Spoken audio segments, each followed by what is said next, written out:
और आइए शुरू करते हैं न्यूज पथ पर सफर। सबसे पहले ऐसी तस्वीरें जिनका जिक्र सरे रहा है। ये तस्वीरें सुर्खियों में भी है और सोशल मीडिया पर भी है।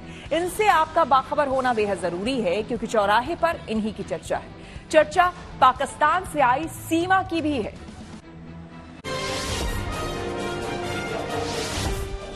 यूपी के सीएम योगी आदित्यनाथ का हंसी मजाक करने का एक वीडियो सोशल मीडिया पर वायरल हो गया। ये पूरा वाकया गोरखपुर में कार्यक्रम के दौरान का है, जब सीएम मोमोज बेचने वाले एक दुकानदार से बातचीत कर रहे थे। इसी दौरान हंसी मजाक करते हुए मुख्यमंत्री ने पूछा कि क्या इनमें से किसी ने मोमोज खाए। इस पर दुकानदार ने कहा कि सांसद रवि किशन ने खाए थे। इसके बाद योगी आदित्यनाथ ने फिर सवाल किया कि अगर खाए थे तो क्या उन्होंने पैसे दिए थे। इस पर रवि किशन ने उठकर मोमो वाले से कहा कि उन्होंने पैसा दिया था। इसी हंसी मजाक के माहौल में बीजेपी अध्यक्ष जेपी नड्डा भी वहाँ मौजूद रहे। ऐसे में नड्डा समेत दूसरे नेता भी इस वाकये पर मुस्कुराते दिखे।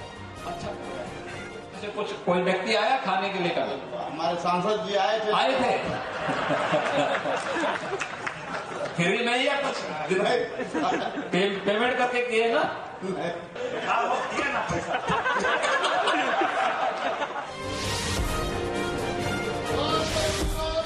हिमाचल प्रदेश के धर्मशाला में चल रहे विधानसभा सत्र में अब बीजेपी विधायक दूध लेकर पहुंचे। उनका आरोप है कि सुक्खू सरकार ने अपनी ये भी गारंटी पूरी नहीं की। बीजेपी ने बताया कि चुनाव के दौरान कांग्रेस ने गाय का दूध 80 रुपए तो भैंस का दूध 100 रुपए प्रति लीटर खरीदने का वादा किया था, लेकिन प्रदेश सरकार ने पिछले दिनों 1 जनवरी से किसानों से महज 37 रुपए प्रति लीटर के हिसाब से दूध खरीदने की बात कही है।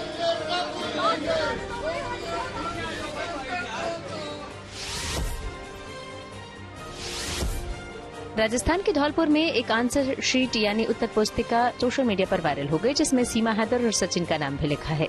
हालांकि प्रिंसिपल ने सफाई दी कि ये उत्तर पुस्तिका उनके स्कूल की नहीं है। दरअसल वायरल हो रही उत्तर पुस्तिका पर राजनीतिक विज्ञान प्रथम टेस्ट लिखा हुआ है। उसमें एक सवाल है कि भारत और पाकिस्तान के बीच कौन सी सीमा है, साथ ही इसकी लंबाई भी पूछी गई। इसके जवाब में लिखा गया कि दोनों देशों के बीच सीमा हैदर है, जिसकी लंबाई 5 फीट 6 इंच है। दोनों देशों के बीच इसको लेकर लड़ाई है। हालांकि प्रिंसिपल का कहना है कि वायरल हो रही उत्तर पुस्तिका का स्कूल से कोई संबंध नहीं है और न ही उस छात्र की हैंडराइटिंग से मेल खा रही है जिसका नाम बताया जा रहा है। ट्रेनों में सफर करने वालों के लिए एक अच्छी खबर आई। दरअसल अब एसी क्लास में आरएसी यानी reservation against cancellation confirm ticket वालों को भी बेड रोल किट मिलेगी। दरअसल बहुत से ऐसे रेल यात्री होते हैं जिनका टिकट कंफर्म नहीं होता और उनका टिकट आरएसी सूची में कंफर्म हो पाता है। ऐसे में यात्री को साइड लोअर बर्थ दी जाती है, जिस पर एक साथ 2 यात्रियों का टिकट कंफर्म किया जाता है ताकि साइड लोअर बर्थ को चेयर में बदलकर इस पर बैठा जा सके। लेकिन ऐसे यात्रियों को एसी कोच में बेडरोल की सुविधा नहीं मिलती थी। इससे खासकर सर्दियों में काफी मुश्किल होती थी। लेकिन अब ऐसे यात्रियों की सुविधा को ध्यान में रखते हुए रेलवे ने अपने सभी जोन के जनरल मैनेजर को पत्र लिखा और ये सुविधा देने के निर्देश दिए।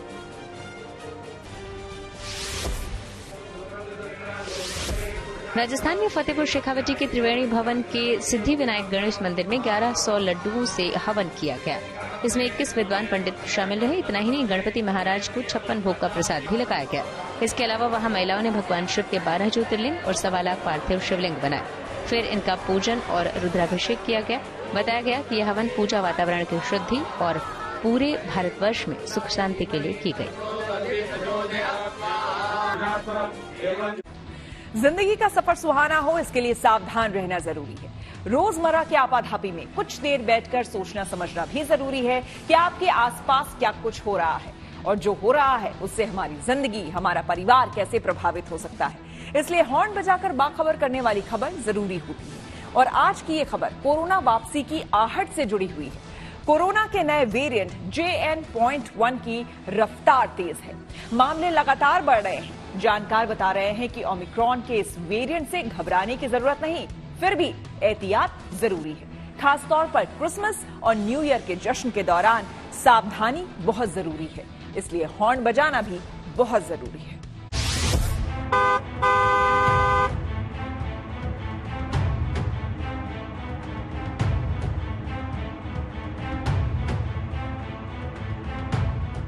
नए साल के साथ नई टेंशन ने भी दस्तक दी है, क्योंकि कोरोना ने फिर वापसी की है। पिछले साल की शुरुआत में ओमिक्रॉन का असर था। इस बार ओमिक्रॉन का सब वेरिएंट JN.1 तेजी से फैल रहा है। कुछ दिन पहले ही केरल में पहला केस मिला था। अभी पूरे देश में मरीजों का आंकड़ा 2600 के पार है। केरल में केसेस हैं, तमिलनाडु में है, कर्नाटक में है, खासकर गोवा में भी थोड़ा कंसर्न है। तो एक नए थोड़ी सी आउटब्रेक जरूर सामने आई है। और ये भी देखने में आया है कि इस बारी जो आउटब्रेक है वो हो सकता है कि एक सब टाइप है जो BA 2.86 का वेरिएंट आगे जो स्वरूप लिया उसने, सब टाइप है JN.1, उसकी वजह से ये अपसर्ज हुई है। कोरोना के नए सब वेरिएंट को लेकर सरकार सतर्क है। राज्यों और केंद्र शासित प्रदेशों के लिए एडवाइजरी जारी कर दी गई है। सभी अस्पतालों में इन्फ्लुएंजा और सांस से जुड़े मामलों की निगरानी करने और रिपोर्ट करने के लिए कहा गया है। केरल से लेकर जम्मू तक अस्पतालों में इंतजाम किए जा रहे हैं। मरीजों पर नजर रखी जा रही है। हमारे पास इस वक्त जो है स्टाफ के पास पास्ट एक्सपीरियंस है, मशीनरी इक्विपमेंट है, ऑक्सीजन की कोई दिक्कत नहीं है। जैसे जैसे जरूरत पड़ेगी हमारे पास सब कुछ है। JN.1 वेरिएंट की रफ्तार तेज है। हालांकि दुनिया से तुलना की जाए तो भारत में इसके मामले बेहद कम हैं।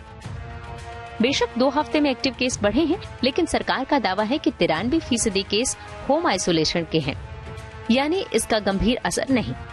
फिर भी संक्रमण को लेकर सजग रहना जरूरी है, इसलिए सावधानी वाला हॉर्न बजाना जरूरी है।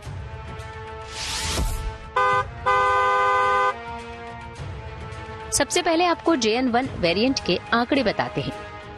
गुरुवार तक देश भर में इस वेरिएंट के 2669 एक्टिव केस मिले हैं।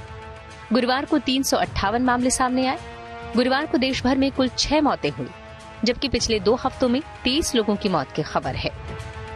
कोई घबराने वाली बात नहीं है पहले तो, क्योंकि इस वेरिएंट की जितनी भी अभी तक समझ है फैलने की क्षमता रख रहा है, लेकिन माइल्ड डिजीज करता है, खांसी जुकाम ही करता है। सीरियस डिजीज का इसका स्वरूप अभी तक जितना हम जानते हैं बिल्कुल नहीं है। और जो भी डेथ्स हुई हैं पिछले 2 हफ्तों में, टोटल 16 डेथ हुई हैं टोटल, वो लगभग उन्हीं व्यक्तियों में हुई हैं as per hour records and information जिनमें की सीरियस कोमॉर्बिडिटीज है, कोई हार्ट की डिजीज है, डायबिटीज है, हाइपरटेंशन है, कैंसर है।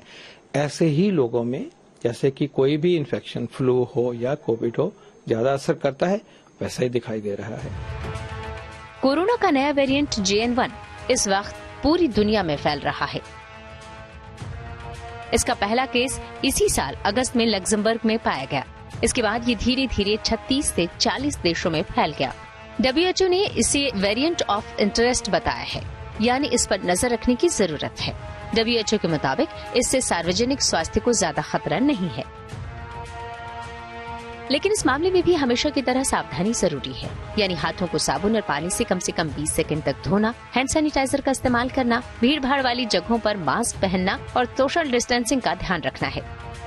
मौजूदा साल के आखिरी दिनों में जो लोग घूमने फिरने निकले हैं, उनको सफर के दौरान सावधानी बरतनी होगी। टूरिस्ट प्लेस पर भीड़ भाड़ से भी दूरी जरूरी है। क्रिसमस और नए साल के जश्न के दौरान भी कोविड के नियमों का अगर गंभीरता से पालन किया जाए तो नए वेरिएंट को दूर रखा जा सकता है। बेशक कोरोना का नया वेरिएंट गंभीर तौर पर असर नहीं करेगा, लेकिन बीमार तो कर ही सकता है। हमें याद रखना चाहिए कि कोविड-19 अभी गया नहीं है।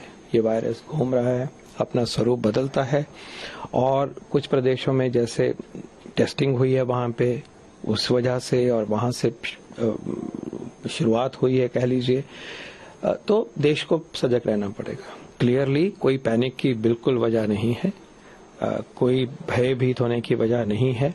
हम सब में वैक्सीन लग चुका है, हम अंदर से सशक्त हैं, और इस वेरिएंट के आने के ऊपर ऐसी कोई अनहोनी हो ऐसा बिल्कुल नहीं सोचते। कोरोना के नए वेरिएंट के सबसे ज्यादा केस अभी केरल में हैं। इसके अलावा तमिलनाडु, महाराष्ट्र, कर्नाटक में भी अच्छे खासे केस हैं। हालात देखते हुए दिल्ली में भी सरकार सतर्क है, क्योंकि दिल्ली के करीब गाजियाबाद में नए वेरिएंट का पहला मामला सामने आ चुका है। जरूरी है कि हम भी व्यक्तिगत तौर पर सतर्क रहें और दूसरों के लिए सावधानी वाला हॉर्न बजाएं।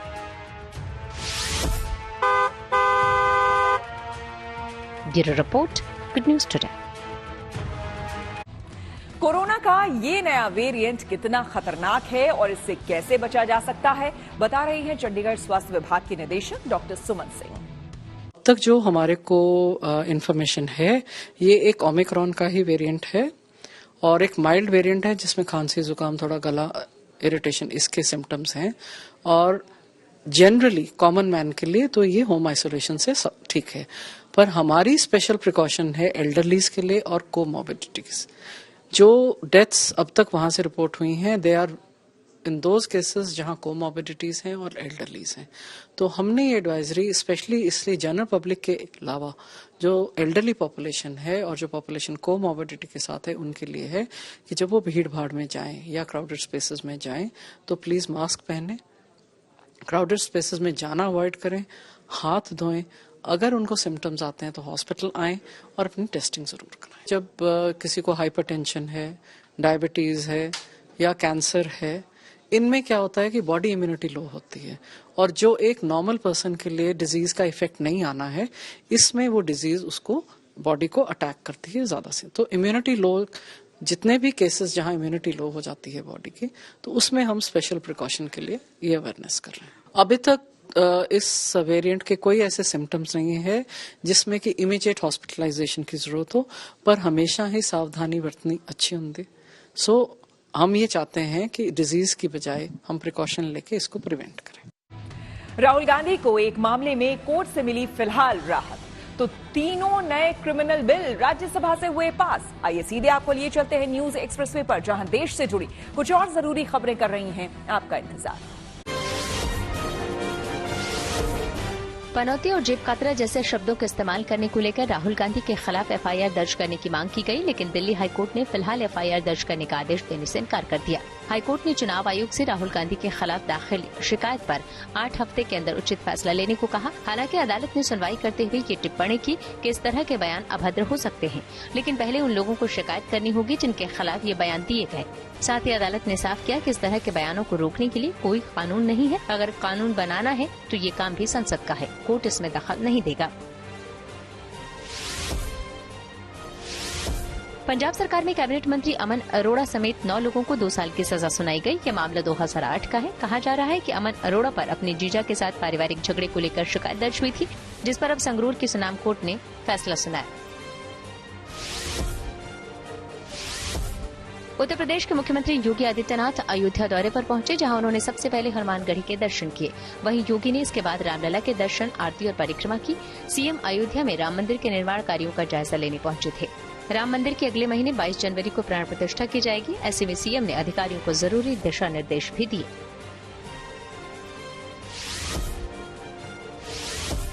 दिल्ली शराब नीति मामले में घिरे आम आदमी पार्टी के सांसद संजय सिंह को राहत नहीं मिली। राजधानी के राउज एवेन्यू कोर्ट ने उनकी न्यायिक हिरासत 10 जनवरी तक बढ़ा दी। ईडी ने संजय सिंह को 4 अक्टूबर को गिरफ्तार किया था।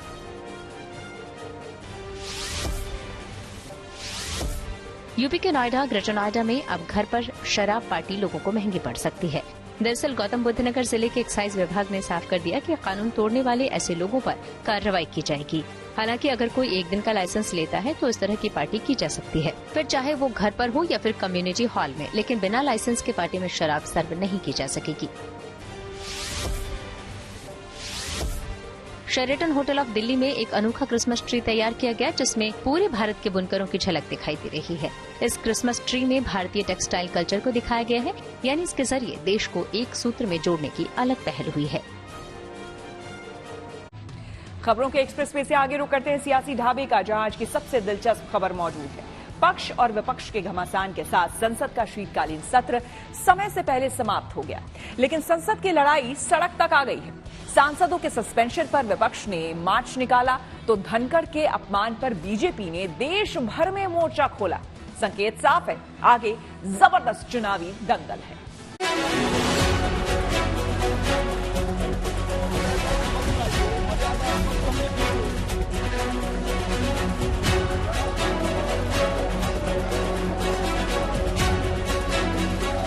सदन के मुखिया है, वो भी नहीं चाहते कि सदन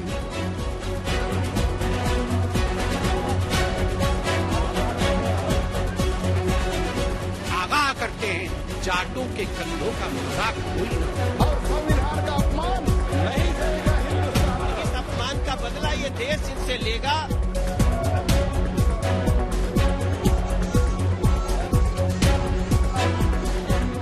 एक तरफ विपक्ष है, दूसरी ओर बीजेपी। विपक्ष सांसदों के ताबड़तोड़ सस्पेंशन पर नाराज है।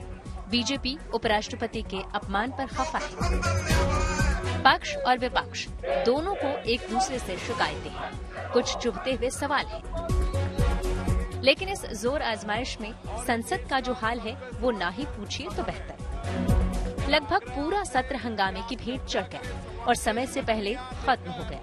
जो हुआ उसके लिए विपक्ष सरकार के सिर पर ठीकरा फोड़ रहा है। हंगामा करने वाले सांसदों के निलंबन को लोकतंत्र की मर्यादा से जोड़ रहा है। सरकार ये नहीं चाहती, मोदी जी ये नहीं चाहते और सदन के मुखिया है वो भी नहीं चाहते कि सदन चले। दिसंबर के महीने में मार्च पे पहुंचे हुए हैं। ये साफ तौर पर बता रहा है ना कि हम अपनी जायदाद के लिए तो लड़ नहीं रहे थे।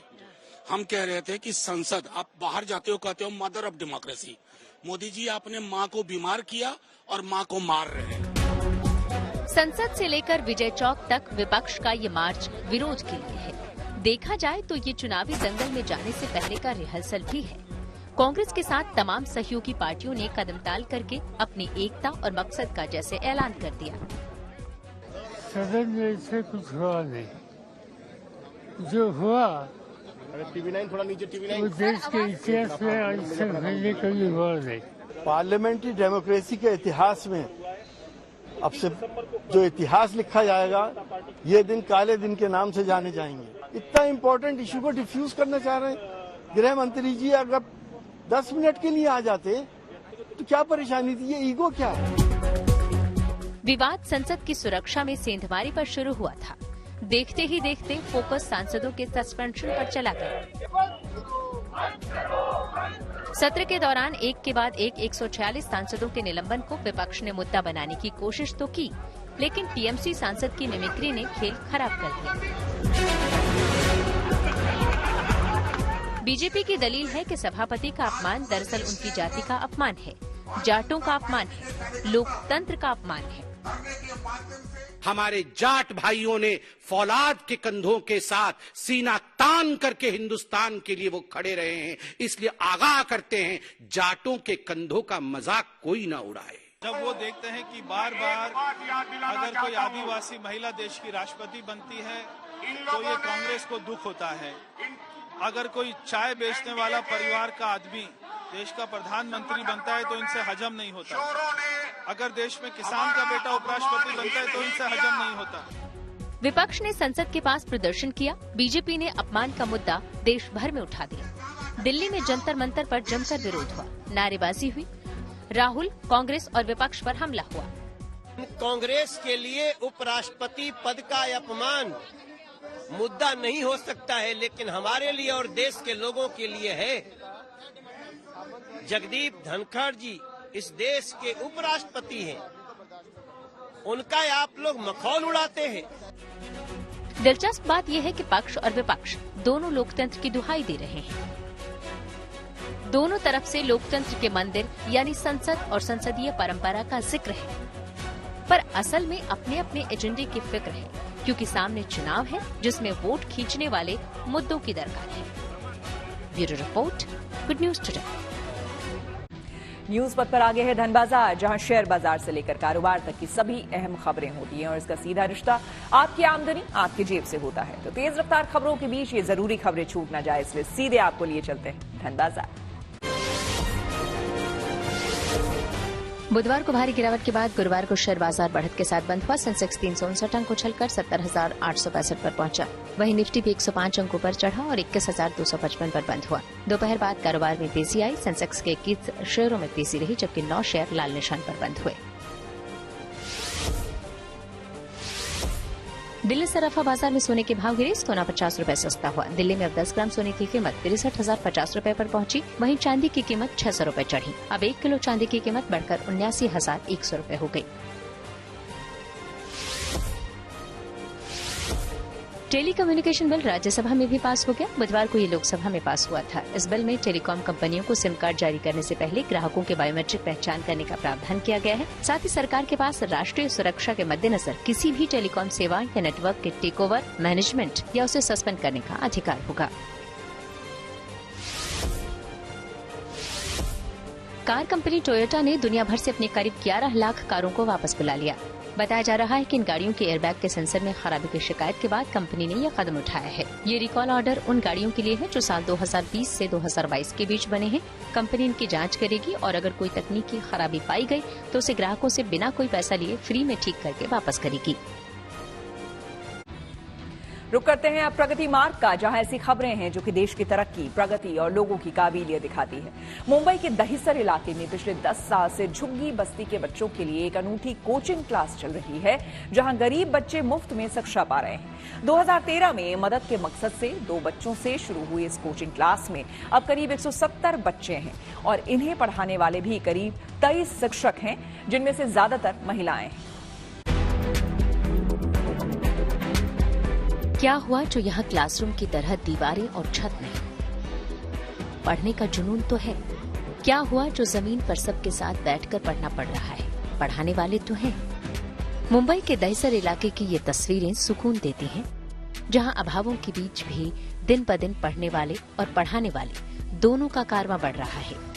बीएमसी पार्क के पास बने सामुदायिक केंद्र में 2 गरीब बच्चों से शुरू हुए इस ट्यूशन क्लास में अब करीब 170 बच्चे आते हैं, क्योंकि यहाँ न सिर्फ इन्हें अनुभवी शिक्षक मिल रहे हैं बल्कि ट्यूशन फी भी नहीं लगती।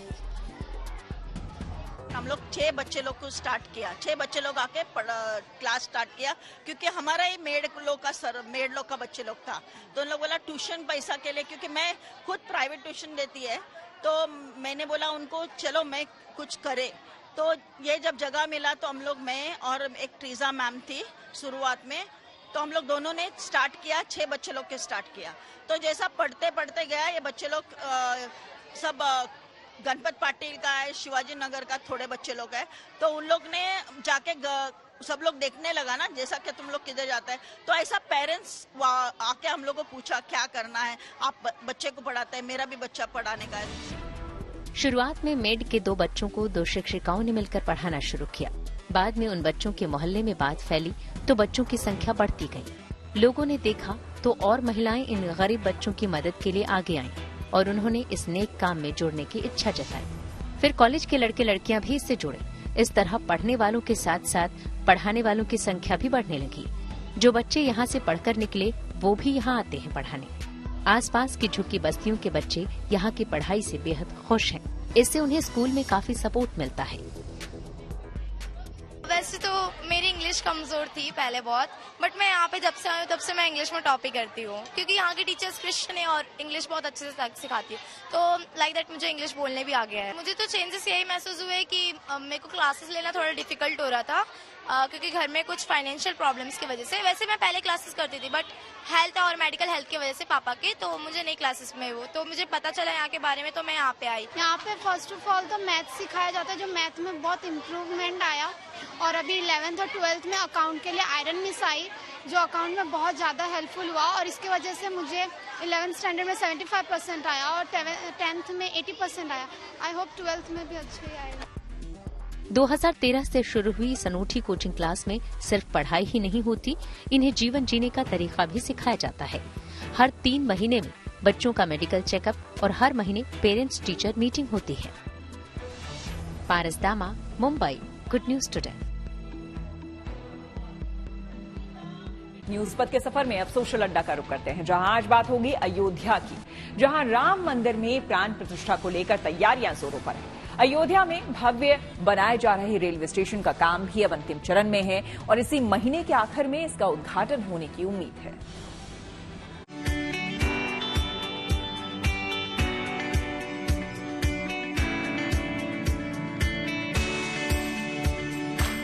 अयोध्या की पावन नगरी में भक्तों के आने का सिलसिला 19 जनवरी से शुरू हो जाएगा, जब बड़ी संख्या में ट्रेनें अयोध्या का रुख करेंगे और उसके लिए अयोध्या का नया तौर पर तैयार किया गया स्टेशन तैयार हो रहा है। इस वक्त हम मौजूद अयोध्या जंक्शन के इस स्टेशन के बाहर, जहां आप देखिए जिस तरीके से ये जो सामने की छवि है, ये पुराना अयोध्या जो मंदिर की शक्ल में दिखाई देता था, लेकिन दूसरी तरफ अगर बगल में ही आप देखेंगे तो ये नई तस्वीर है अयोध्या के नए स्टेशन की, जिसका पूरी तरीके से नवीनीकरण किया गया है। आधुनिक सुविधाएं यहाँ पर दी गई हैं, चाहे वो लिफ्ट की सुविधा हो, रैंप की सुविधा हो, और इसके अलावा अगर देखा जाए तो यात्रियों के विश्राम के साथ साथ हाईटेक टेक्निक का उपयोग करके बाकायदा डिस्प्ले और तमाम सुविधाओं को यहां पर दुरुस्त किया जा रहा है। तस्वीर हम आपको दिखाते हैं क्या क्या सुविधाएं यहां पर होंगी। Food plaza, waiting halls, toilets, इसके अलावा एक्सकलेटर्स, स्टेयरकेस, स्वचालित सीढ़ियां, पर्यटन सूचना केंद्र, यात्रियों की तमाम सुविधाओं के साथ साथ वातानुकूलित शयन कक्ष के अलग अलग विश्रामालय, और इसके साथ ही साथ आप देखें तो यहां पर दुकानें भी होंगी, लिफ्ट की सुविधा होगी, और तमाम तरीके से इसको बनाया जा रहा है ताकि जितने भी यात्री देश भर से राम मंदिर के दर्शन के लिए यहां पहुंचेंगे उन्हें किसी भी तरह की असुविधा ना हो।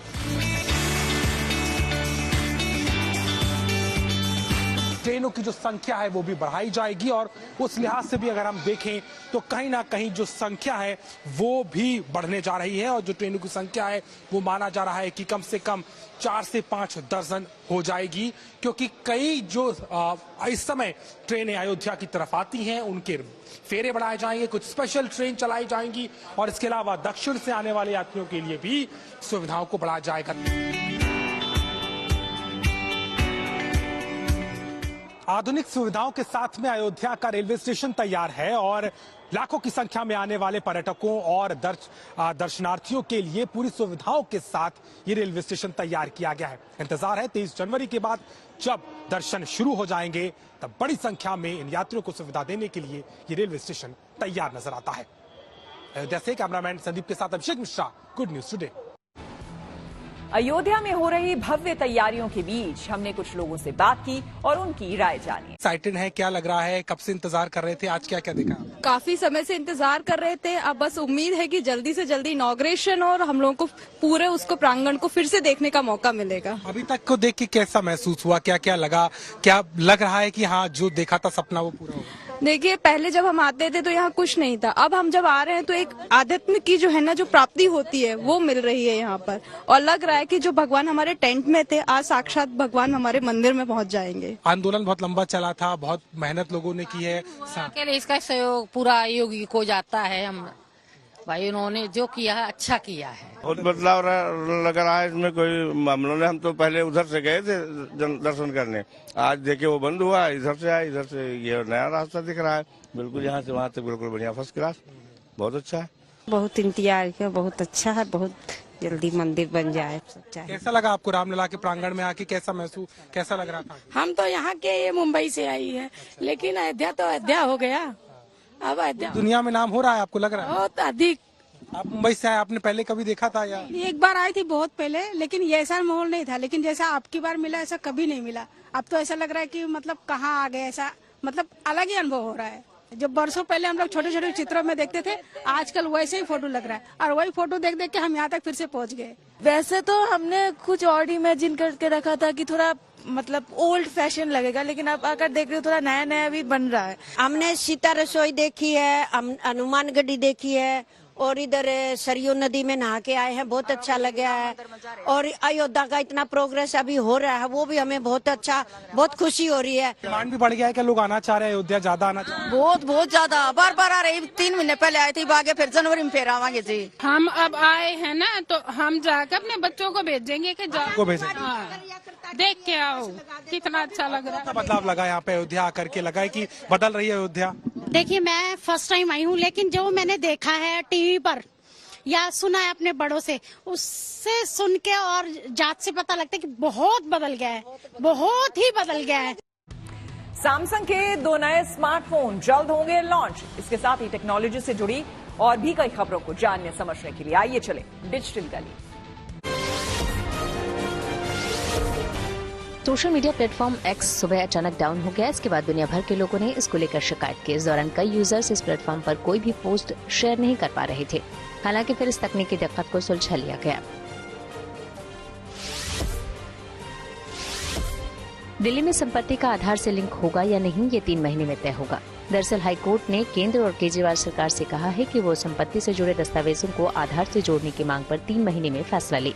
कोर्ट ने इस बारे में दायर वकील अश्विनी उपाध्याय की याचिका पर यह फैसला सुनाया। हालांकि कोर्ट ने कहा कि वो अपनी ओर से सरकार को इसे लागू करने का निर्देश नहीं दे सकता।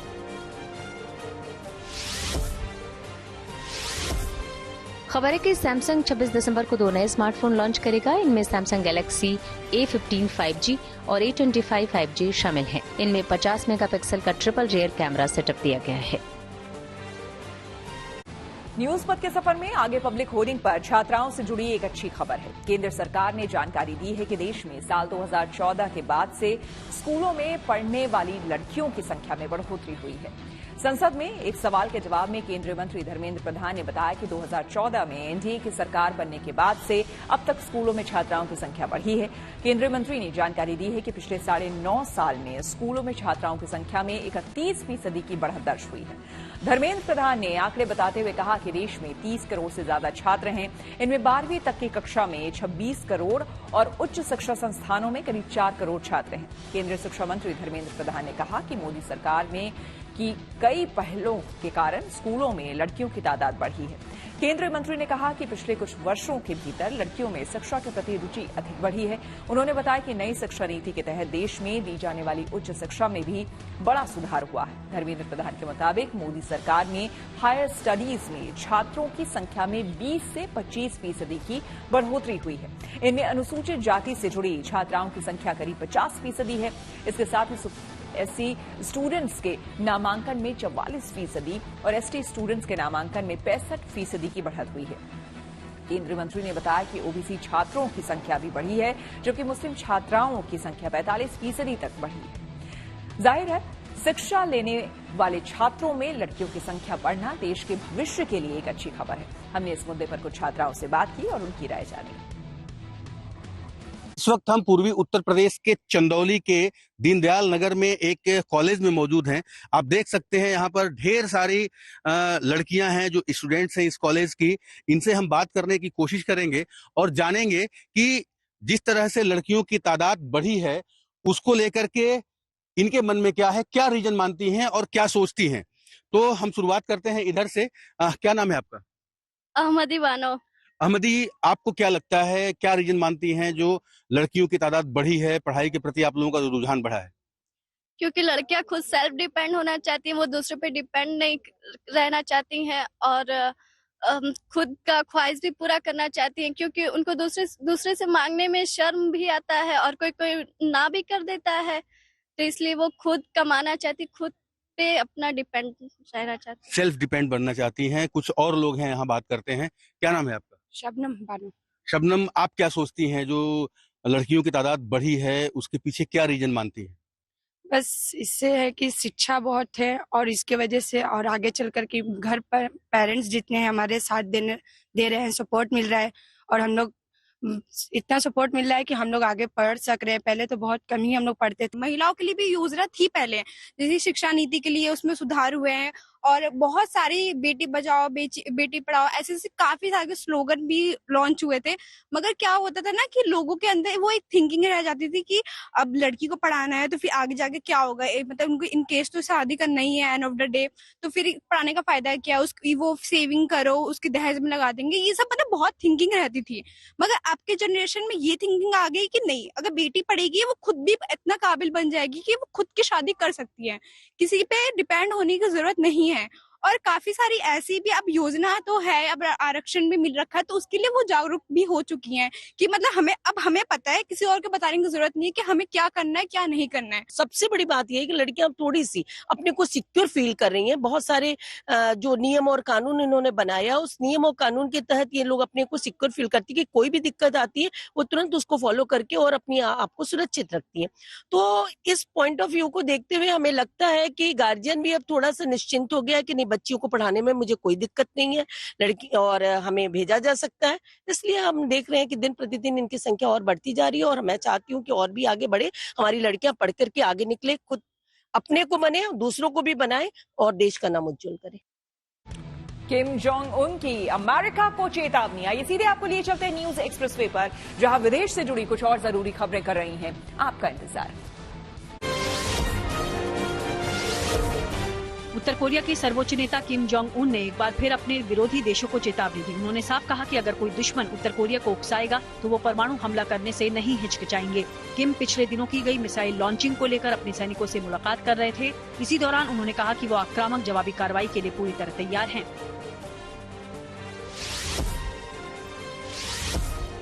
जेल में बंद पाकिस्तान के पूर्व प्रधानमंत्री इमरान खान भी आम चुनाव लड़ेंगे। उनकी पार्टी के नेताओं ने बताया कि वो 3 सीटों से चुनाव लड़ सकते हैं। हालांकि पहले पाकिस्तान के चुनाव आयोग ने तोशखाना मामले में इमरान के चुनाव लड़ने पर 5 साल की रोक लगा दी थी, लेकिन बाद में अदालत ने उनकी सजा को सस्पेंड कर दिया। चीन के खराब प्याज को देखते हुए नेपाल अब भारत से गुहार लगाएगा। दरअसल भारत ने प्याज के निर्यात पर पाबंदी लगा दी है, जिससे नेपाल में प्याज की कीमतें आसमान में पहुंच गई हैं। हालांकि चीन का कुछ प्याज वहां आयात किया गया है, लेकिन इसकी क्वालिटी की वजह से इसकी मांग न के बराबर है। व्यापारियों का कहना है कि चीन से खरीदे गए प्याज का स्वाद अच्छा नहीं होता, लिहाजा इन कारोबारियों ने नेपाल सरकार से मुलाकात की और भारत से थोड़ी नियमों में ढिलाई की मांग करने का सुझाव दिया, ताकि उन्हें भारत से प्याज मिल पाए और वहाँ इसकी कीमतें भी काबू में आ सकें। गाजा में हमास नेता के घर के नीचे एक सुरंग मिली। ये दावा इजरायल की डिफेंस फोर्स ने किया। साथ ही इससे जुड़ा एक वीडियो भी शेयर किया।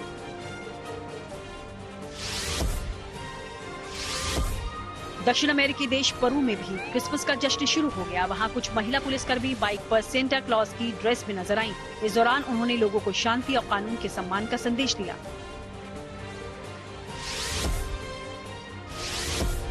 यूरोपीय देश नॉर्वे भी क्रिसमस से पहले जगमगा गया है। वहाँ की राजधानी ओस्लो में पेड़ों और इमारतों पर शानदार लाइटिंग की गई। ऐसे में लोग मस्ती में डूबते नजर आए। रेसलर साक्षी मलिक ने लिया है संन्यास। खेल जगत से जुड़ी कुछ और खबरों को जानने के लिए आइए चलें खेल चक्कर। रेसलिंग फेडरेशन ऑफ इंडिया के पदाधिकारियों का चुनाव हो गया। अब इसके अध्यक्ष संजय सिंह होंगे, जो कि पिछली टीम में संयुक्त सचिव रहे थे। माना जाता है कि वह फेडरेशन के पूर्व अध्यक्ष बृजभूषण सिंह के करीबी हैं। संजय सिंह को चुनाव में 40 वोट मिले तो उनकी प्रतिद्वंदी अनीता सिंह को महज 7 ही मत हासिल हुए। पहलवान साक्षी मलिक ने कुश्ती से संन्यास का ऐलान कर दिया। दरअसल भारतीय कुश्ती महासंघ के चुनाव के बाद साक्षी मलिक, बजरंग पुनिया और विनेश फोगाट ने दिल्ली में एक प्रेस कॉन्फ्रेंस बुलाई थी। इसमें साक्षी और विनेश भावुक नजर आए। इस प्रेस कॉन्फ्रेंस में साक्षी ने महासंघ के नए अध्यक्ष संजय सिंह को बृजभूषण शरण सिंह का करीबी बताया। साथ ही कहा कि संजय सिंह और बृजभूषण शरण सिंह बिजनेस पार्टनर भी हैं।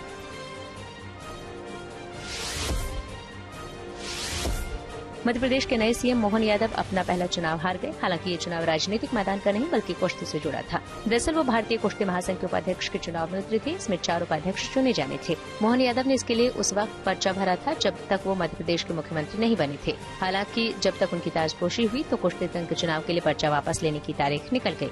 ऐसे में अब जो चुनाव हुए उसमें उन्हें सिर्फ 5 वोट मिले।